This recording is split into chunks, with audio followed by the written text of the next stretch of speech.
All right. Hello again, adventurers, and welcome to another exciting daily vlog. This is Daily Vlog 2025. 290 is the number. And today, we got to talk about what happened last night, or for me, like an hour or so ago, with Critical Role. So, first things first, if you have not picked up the first book in the Hemlock Saga, The Hearth Witch's Guide to Magic and Murder, by USA Today best-selling author Kiri Callaghan, you really should. There will be links in the description to pick up any version that you want, the physical, the digital, or the audiobook version. They're all there from multiple places. So, let's talk about this. Spoiler warning right here. All the stuff I'm going to talk about is going to be very, very spoilery. I'm going to be talking about very specific things in the plot. Specifically things that happened last night in episode 3. So don't get mad at me. This is your big spoiler warning. All right? We got that out of the way? Okay. Let's talk. So, the first thing I want to talk about will probably be the last thing we actually talk about, because there's a lot of stuff I want to talk about in relation to it that's not related to the game itself. So we're going to start about the thing. We're going to talk about the things that I have the least to say first, which kind of happened towards the end of the episode. We'll kind of work our way backwards. So, one of the first things we got confirmation for is when Campaign 4 was originally introduced, we were... they mentioned, yeah, they're going to have 13 players. It's like, who can run a 13-person table? Nobody. That's dumb. It's just a dumb idea. Even technically, the last 2 weeks, Brennan hasn't been running a 13-person table. He has been running multiple, anywhere from 2 to 8-person tables, which is possible to do. But we were told that they were eventually going to be chopped into 3 different groups based on what the players tended to want to focus on for the gameplay style. And those 3 different tables were given names based on their gameplay style. So the 3 different tables are going to be the soldiers, the schemers, and the seekers. The soldiers are going to be much more kind of combat-oriented characters. The seekers are going to be very, very lore-focused and learning about the world and stuff like that. And then the schemers are going to be the ones that are dealing with all the kind of political intrigue and backdoor dealings and all that kind of stuff that makes Game of Thrones as addictive as it is. So, last night, we actually got confirmation about who was going to be at the soldiers table. We still don't know the schemers or the seekers, but that's the other thing I want to kind of to talk about, because we have seen the groups sort of splitting into 2 different groups. So I think we can be pretty certain who's going to be paired with who, at least in the beginning here. We just haven't figured out who's the seekers and who's the schemers officially. But the soldiers table is officially going to be Laura Bailey as Thimble the Fairy Rogue, Robbie Damon as Cadigan Vale, the human Beastmaster Ranger, Whitney Moore as Tyranny the Demon Warlock, Sam Riegel as Wikander Halavar, the human, officially a cleric. We will talk about why that's not really the thing in a little bit, but it's looking closer and closer that he's going to be more of a sorcerer than he is a cleric. We will find out if maybe Brennan just created a charisma-based cleric. Like, that's a thing that could happen too, but for right now, it's not quite there, and we'll talk about that in a little bit. And then the last member of the soldiers table is Travis Willingham, playing Teor Pridesire, the Lion Folk Paladin, which I'm hoping is the punchy paladin. All right, so So not only do we have the soldiers table announced, we also have the 5-person table announced. Because with 13 people, you can't divide that evenly between 3 tables. You had to have at least one table of 5. Now, theoretically, they could have 2 tables of 5 and 1 table of 3. I don't think they're going to do that. I think the other 2 tables are going to be 4-person tables. And these are my thoughts on who's going to be where. So at the end of the episode, they did have 4 characters all together, which were Ashley Johnson's Valus, the elf paladin that she's playing. Matthew Mercer's Sir Julian Davinos, who's the human fighter rogue that he's playing. Alexander Ward's Octis Takanis, who was the human necromancer. And then Abria Iyengar's Taisha Loy, I guess, who's the orc druid. So I think those 4 being a group makes sense, especially since Alex's character and Matthew's character seem to have a really, really solid connection as far as like their backstories are concerned and what they're doing. Abria, I've mentioned this before, Abria can make a connection with any one of the characters because she forces herself into any situation that she wants to be a part of. And to be perfectly honest, Taisha, the character itself, is so intertwined with everybody at this point. Like, she was married to Liam's character. She was super good friends with this. She is so integrated with literally everybody else. She's almost a linchpin for everything going on here. And then Ashley's character of Valus has this really important link with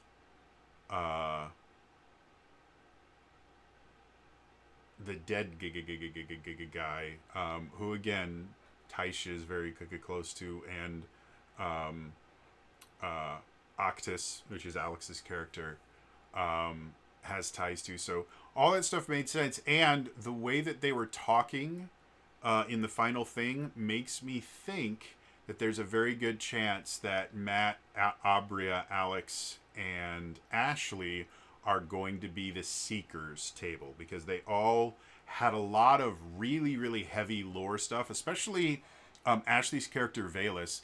Ashley's character is the only character in the game right now, or at least as far as we can tell, that was actually alive before the gods were killed in the campaign setting. And so the idea of her being attached to the Seekers table makes a lot of sense. And so if that is true, then the final table is going to be Luis with his character Azune Nayar, who's the human paladin sorcerer. Taliesin, whose character Belair Lethalia, who's the warlock. We think it's an elf. We're not 100% certain on that, because I don't think it's been announced what his race is, but he is a warlock, definitely. Liam as Halandil Fang, the orc bard, who just picked up a sword in this one that I thought was pretty cool. And then Marisha Ray, who's Murray Magnuson, the dwarf wizard. So Marisha, Liam, Taliesin, and Luis, I think have a really good chance of being the schemers, because Taliesin's character is a schemer. Like, I mean, it's just so blatantly obvious that he's very much into manipulation and all that other stuff. So there's no doubt in my mind that Taliesin is going to be a schemer. But when we look at what happened with Murray, Marisha's character, her character is a teacher at this school, but there's this rich dude that came in that wanted to get her fired, wanted to actually murder her at one point. And you started seeing specifically at the school itself, there's a lot of politics that go into that school. And there's kind of like a supremacy style group that's not really like racial supremacy. It's I guess classist would be more apt a description, but they basically don't want commoners being able to learn magic. It should only be for, better people. And so there's going to be a lot of kind of backdoor dealings and stuff like that that are directly related to Murray and her job and all that stuff. Halandil, again, I think because of how he tried to save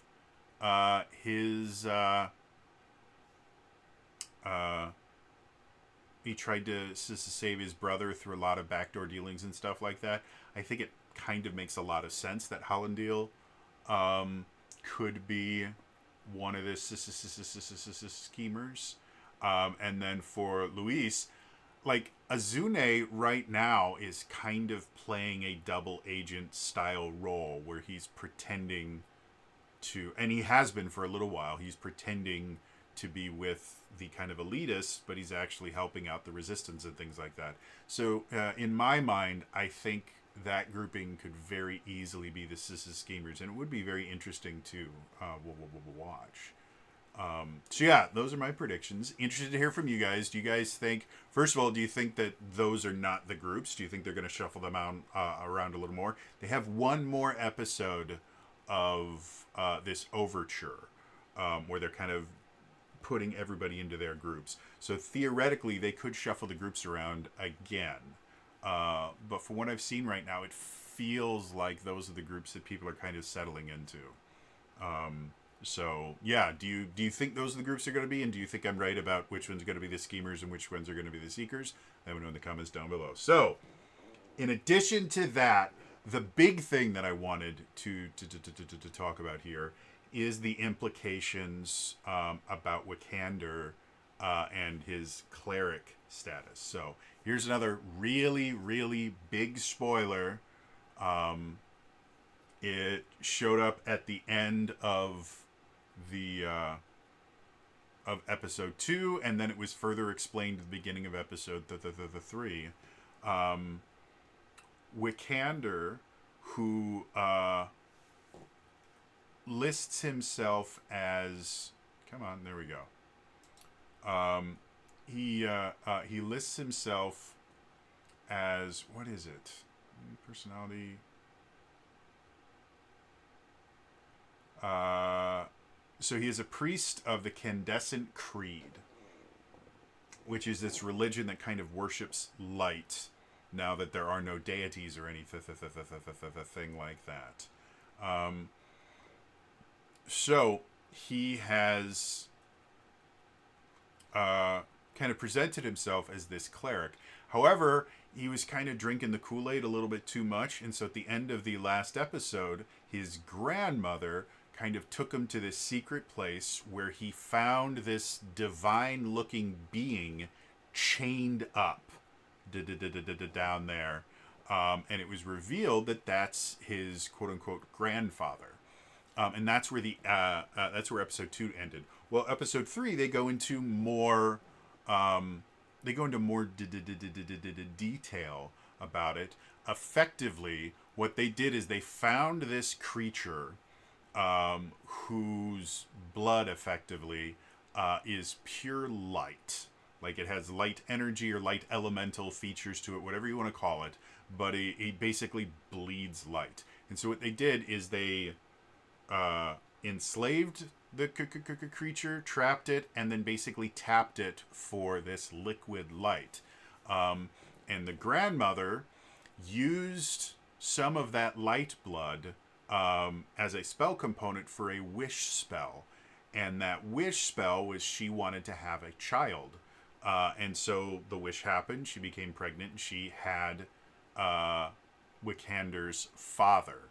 But what that means is both Wikander's father and Wikander himself are not fully human.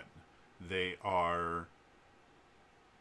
have light-bound blood or whatever it is. And so to kind of demonstrate that Wikander's father actually took off his coat and he showed that he had these kind of angelic wings that he kept kind of bound underneath it so no one would realize what he is. And so the whole religion of the Candescent Creed is a grift. It was basically something that came about due to the kind of power vacuum that existed because the gods were no more, and because there were no more gods, there was no more religion. And religion has a really essential function in society. There's a reason that every society ever that has ever come about has had some sort of religious aspect to it. It's a really essential part of any society. And even in our modern society, even people that claim to not have a religion have supplemented having an actual deity that they worship with something else. My favorite example was during the pandemic, science literally became a religion. And it followed all of the basic tenets. There were holy texts, those were the studies. There were priests, those were the experts, and only they were allowed to interpret the holy texts. You weren't allowed to read the studies that they cited and try and figure them out on your own. You couldn't understand them. Only the people that were given the ability to understand them were allowed to read them and interpret them, and you just had to trust them. And then you had, the head of the religion who said quite literally, "I am the science." So yeah, religion is a really important thing. Whether or not you believe it is real, it is an essential part of most societies. And so not having this religion, this part of the aristocracy decided that they would create their own religion and use it as a tool of control, which has happened in history many, many times. That's where most cults come from. Is they create this religion and then use it as a means of control. However, so Wikander wholeheartedly believed. He had no idea that it was all a front, and it was starting to it was starting to upset the people in control because he was very fervent in his faith, and that's a dangerous thing. And so they revealed everything to him and kind of crushed his spirits. So that in and of itself is very interesting. And in my mind, that means that the character of Wikander is going to have some really amazing character growth that they have to go through. They really have no choice. And we've already seen a couple of the choices that Wikander has made as far as where they want to go with their life right now. Whether or not it continues that way will depend on how the story goes. But it's an interesting idea. But this idea of effectively enslaving an extremely powerful being and like tapping them for power actually reminded me of something that I actually used to really enjoy about World of Warcraft. World of Warcraft vanilla, when it first launched, you only each side you had two sides. You had the Alliance and you had the Horde. And each side had a class that was exclusive to that side. The Alliance had Paladins. All classes are limited by the race that you pick, and only Alliance races could be paladins. On the other side, the Horde had shamans. There were only shaman races could be, or only Horde races could be shamans. And it was fine. It made balancing the PvP aspects kind of different because shamans were not just nature-based paladins or something. Like they played completely differently. And so having each side have this class that was unique to it and played completely differently than everything else made things kind of weird. And it also, kind of annoyed people that like to play alliances. Like, well, I'd like to play an alliance shaman. Why can't the alliance have shaman? And the same thing was true about the Horde. Why can't we have paladins? That would be super cool. So when the Burning Crusade came out, which is the first expansion, they introduced two new races, one for each faction. The Alliance got the Draenei, who were these weird. They share a lot in common with like Tieflings from D&D, where they kind of have a more demonic look to them. And in the World of Warcraft lore, there's the Draenei are actually an offshoot of a race. I think they're called the Tanar or the Tanari or something like that. Basically, they were one of the first races that demons corrupted and gave them, red skin and that. And they do look 100% like tieflings, except they have tentacle beards. And so the Draenei are basically the uncorrupted version of the tieflings, and they have a strong association with the lights. One of their main classes that they can be is paladins, but they also have a connection with nature. And so the Draenei were the first alliance race that could be shamans, which was cool. However, when we get to the Horde introduced the Blood Elves.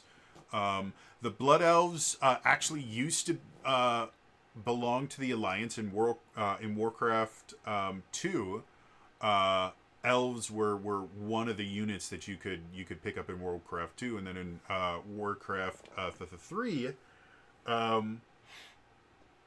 the elves got just decimated by the Lich King, and they went from being called High Elves to Blood Elves to kind of reference the fact that like 70 or 80% of their population got just completely destroyed. So because the Alliance didn't come and save them when they needed it, they didn't really like the Alliance. They joined the Horde. Well, one of the things that they did is there are these creatures called the Nehru, or the Naru, in World of Warcraft. And what they are, they're these giant crystals that are sentient, that are basically the living embodiment of light. And they're really important in the lore. Well, what happened was one of the Blood Elves actually captured a Naru, and just like what's happening with Wikander's grandfather in Campaign 4, they basically enslaved the Naru and used it to give themselves control over the light. And that was actually a really, really interesting... Sorry, I got something in my eye and it's killing me. That was actually a really, really interesting idea, because the entire idea behind paladins before was the idea that they served the light. Both paladins and priests served the light. They did it in slightly different ways, where paladins were more weapon-based. Sorry. All right, much better. All right. So they did it in slightly different ways, with paladins being more weapon-based, whereas priests were more kind of magic-based. But they both had to serve the light, and they the thing that gave them power was their faith. Very, very similar to clerics and paladins in Dungeons and Dragons. On the flip side, Blood Elf paladins, it wasn't their faith that gave them access to their light-based powers. It was their drive, their will. They basically enslaved this creature of pure light and then siphoned life off of it so that they could use it themselves. And because they weren't praying to the light, they didn't view it as some sort of deity or anything. It was a tool. It was a means to an end. So because of that, their powers were fueled by will and kind of presence and things like that. So kind of a charisma based paladin, which is a thing. Like in D&D, at least in 5th edition, the casting stat for paladins is charisma. If you go back to previous editions, they were like heavily multi-attribute dependent, where they needed strength for all their weapon attacks, they needed wisdom to be able to cast some spells, and then they also needed charisma for their turning, and I can't remember, I think there was other things as well. So they technically used all three, because early Dungeons and Dragons, wisdom was the divine magic, and intelligence and charisma were arcane magic, and that's always how it worked. So yeah, the idea behind people taking something like a paladin or a light-based character, which traditionally are these kind of pious, holy characters that devote themselves to a purpose, and kind of turning that into, well, no, I have stolen this light power. I don't get it because of my devotion. I get it because my will. I get it because my I force it. I took it. It is mine, and I can use it however I see fit. I find that to be really fascinating. In World of Warcraft, they eventually deal with the fact that the Blood Elves have enslaved this incredibly powerful living being, who the Naru are treated as deities to the Draenei. And so effectively the Draenei saw the Blood Elf Paladins as literally enslaving a god. They didn't like that. They eventually kind of dealt with that. They let the Naru go, and they found a different way to kind of power their paladin abilities that was slightly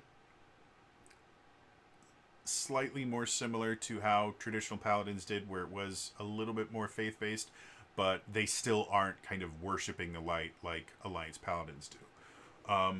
And so, yeah, from a purely lore-based perspective, first of all, I love the fact that the religion in and of itself is a con. You know, it's a scam. It's meant to manipulate people and create a means of control over a large portion of the population. It may sound strange because I myself, in real life, I am a strong believer in Christianity. I have been in my entire life. And so it may seem kind of strange, like, well, wait a minute, this is a commentary on religions and how evil they are. No, not really. It's a commentary on how power can be abused, and religion throughout history has been used for that effect. Even my religion has been abused by the Catholic Church for centuries. They were doing things like selling salvation back in the Middle Ages. One of the tenets of the Catholic faith, which doesn't exist in Protestantism, which is what I practice, is the idea of confession. And that's based on an interpretation of some of the things in the gospel, where it talks about confessing your sins and things like that. The Protestant interpretation of it is it's important to confess your sins so that you can kind of deal with them and become holier as you admit your faults and work on them. The Catholic understanding of it, and the Catholic belief is this is a list of things that you are required to do to go to heaven. So you have to confess. It's referred to as what's called a works-based salvation, where if you do these things, you will earn your way to heaven, whereas Protestant beliefs are a faith or a not faith, grace-based salvation, where you can't actually earn your salvation; it is given to you, and there's nothing you can do to earn it.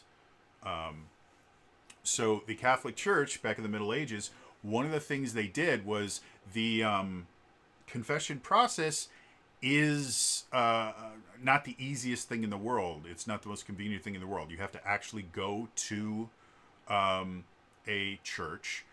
They have these little confessional boxes because it's supposed to be private. It's supposed to be just you and the priest. You have to physically talk to a priest. And then part of the process is you go in, you confess your sins, and the priest gives you penance that you have to do to pay for those sins. So not only are you required to confess them, you're required to pay for them yourself by doing things like praying Hail Marys and stuff like that. It's one of the reasons why the Catholic Church has what I refer to as canned prayers. They're basically pre-written prayers that people can pray instead of in like Protestant faith. When you pray, it's just a conversation. You don't have set words that you're supposed to say.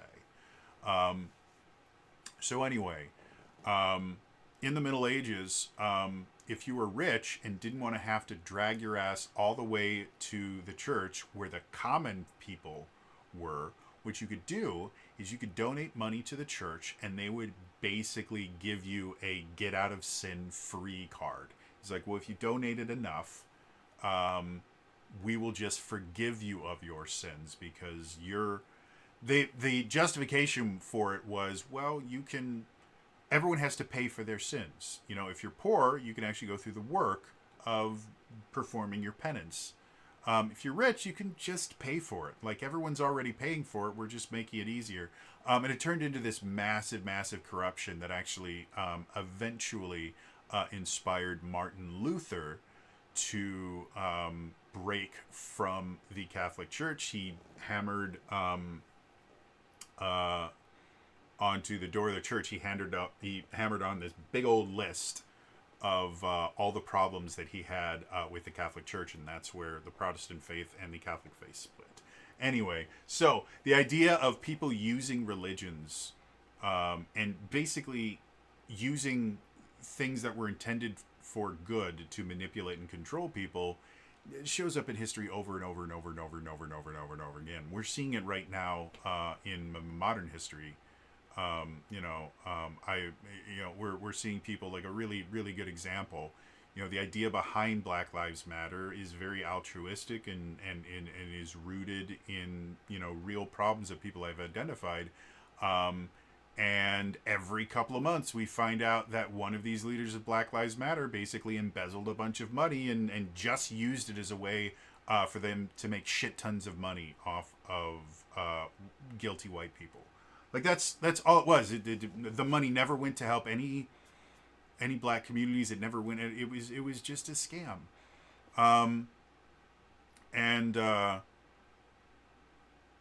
It's a prime example of something that was rooted in wanting to create positive change, and it's based on a need existing in the world being usurped by people that ethically don't have the morals that they need and found a way to manipulate people. And we see it over and over and over again. So the idea of an entire religion being based not just on a lie, but in particular, this was designed from its inception to be a means of control, I find absolutely fascinating. I think it tells really interesting stories because when you create a system of control like that, the more power you gain, the more power you need to keep it going, and the less dissent you can allow to happen. And things like this always turn into this kind of totalitarianism, and they always self-implode because eventually the people in power start infighting and things like that because everybody just keeps wanting more power.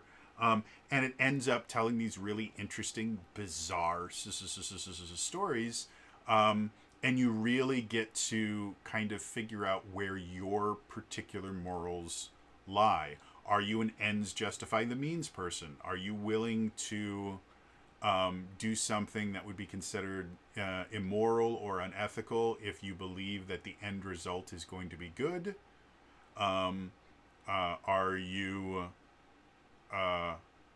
are you more along the lines of, no, if it's wrong, it's wrong, and we shouldn't be doing it? There are better ways to get the results that we want that doesn't involve us doing these horrible, horrible things that we're never going to be able to talk about ever again. Or if they ever do come out, they will ruin everything that we had. And it's not a binary decision either. It's not either you're all good or you're all bad. There's these levels in between, and that creates interesting storytelling, especially since Wikander, they mentioned in the episode, Tyranny, Whitney Moore's character, basically kind of sits Wikander down and says, the reason they told you is they're afraid of you. You are very powerful and you are very strong in your faith. And that's dangerous. The people at the top need to all be on the same page, because in order for this scam to keep working, they can't actually allow what they claim the religion is supposed to do to actually happen, because that would actually relinquish some of their control. And so the story that I kind of predict is going to eventually happen for Wikander is he's eventually going to be put into a position where he can start taking some of the control away from his family and the heads of this religion. And then he's going to kind of be presented with a choice. Do we dismantle this thing that you have such strong belief in, or do you use it in a similar method that your family did before, but without the bad intent behind it? Keep controlling people, but use that control to improve their lives as opposed to, enslaving them and controlling them. And I think from a character standpoint, that's a really, really interesting choice to make. Especially, again, that choice is probably not going to come for a really long time. And they're going to get to see, especially since with him being a soldier at the soldiers' table, what they basically decided is they had to get out of the city that they were in. So they're going to be kind of wilderness-based, at least for a little bit. And so Wikander is going to get to experience what it's like when there isn't a group in control. It's something that always kind of blows my mind when I hear people claim that, oh yeah, I'm an anarchist. It's like, no, you're not. You have no idea what anarchy is. You have never lived in a society where there wasn't not just a government, but an extremely strong and powerful government that was able to control massive parts of your life. You have no idea what anarchy is. True anarchy is terrifying, because effectively what it boils down to is might makes right. Whoever is the strongest, whoever is the most powerful, whoever has the biggest guns gets to make the rules. And 9 times out of 10, the people that are able to get the most powerful the most power are not good people, and they abuse their power repeatedly, and then somebody else will attempt to overthrow them, and it turns into this vicious cycle of you are always in fear of your life and of your existence, because it just takes one person overthrowing one warlord to break everything, and society has to start over from square one. And so Wikander is going to get the chance to experience that as soon as he's out of the city where everything is extremely controlled. Even if he doesn't go beyond the reach of this religion, he's still going to get to see, oh, this is what happens when there isn't someone in control. Whether that person in control is a good or a bad person is irrelevant. That control does lead to stability. It may not be good stability, you know. Being under an extremely totalitarian government is not a good thing for anyone ever. But totalitarian governments function remarkably well. And there's a lot of structure to them, which can make it very, very easy to kind of understand how your day is going to go. When there's an extremely large amount of structure, you know every morning you're going to wake up, you're going to do this thing is going to happen, and then you're going to go to bed and repeat ad nauseum. And so, again, this is not me saying that totalitarian governments are good in any way, shape, or form. They're not. But they are relatively stable until they're not. You know, the thing about totalitarian governments is they fall. They always fall. But up until that point, they are very stable. They're unpleasant in their stability, but they are stable. And so Wickander going out and actually experiencing a place where the control is not as extreme is going to be eye-opening for him. And depending on the stories that Brennan decides to tell, which I think there is an equal chance that Brennan could go the route of, no, look at this utopia when there isn't this evil, maniacal religion that's controlling everyone's life. Because he does, in previous shows that he's done with Dropout, he does have those kind of inklings of not quite anarchy, but you know, anti-capitalist kind of ideals, which again, I've spoken many times before. The vast majority of people that are quote unquote anti-capitalist have no idea what the fuck they're talking about. The same, I put them in the same boat as anarchists. They've never experienced a non-capitalist society. They don't understand what capitalism is. They just don't like rich people. 9 times out of 10, they just don't like the fact that somebody has something that they think that they deserve more. Like, that's the root of a lot of anti-capitalism. And to be perfectly honest, that's like the core belief in communism in and of itself, and socialism in and of itself, is this idea of it's not fair that somebody has something that I want. I should be allowed to just force them to give me the things that I want because I don't think that they deserve them. That's the basic argument for socialism, over and over and over again. And a lot of people go, well, no, it's about everybody getting everything. No, talk to someone and specifically ask them about, you know, well, what happens to all millionaires shouldn't exist. Billionaires shouldn't exist. It's not fair. And it'll always boil down to they have something that I think I should have. Almost every single time I've talked with a communist or socialist, they've always come back to the idea of, if I had their money, I would do these things with it, which would be much better. And it always boils down to they have something that I want, and it's not fair. I should be allowed to take the things that I want because I am more deserving of it than they are. Communism and socialism are based entirely around selfishness and envy. So anyway, back to this idea. So I could see him going that route. I could also see him going the other route of going, yes, this is very, very bad, but it does have a point. And if you get rid of this, you have to come up with a solution for the positive aspects that it has created. Because, again, totalitarian governments are bad.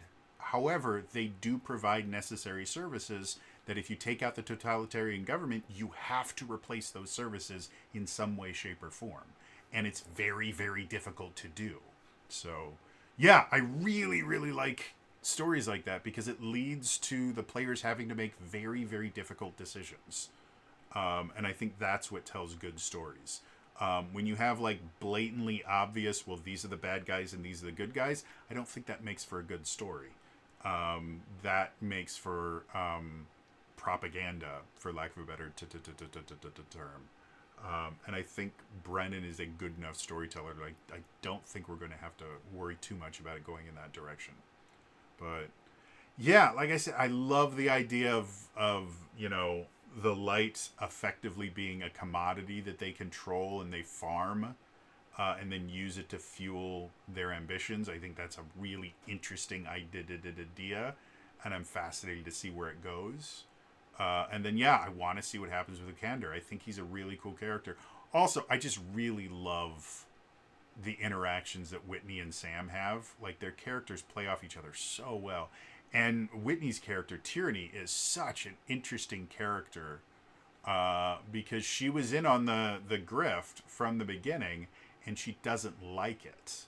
Despite the fact that her family is heavily, heavily involved in it, she doesn't like it and she wants to fight against it, which is technically fighting against her own nature, which is a really interesting story to tell. So anyway, interested to hear from you guys.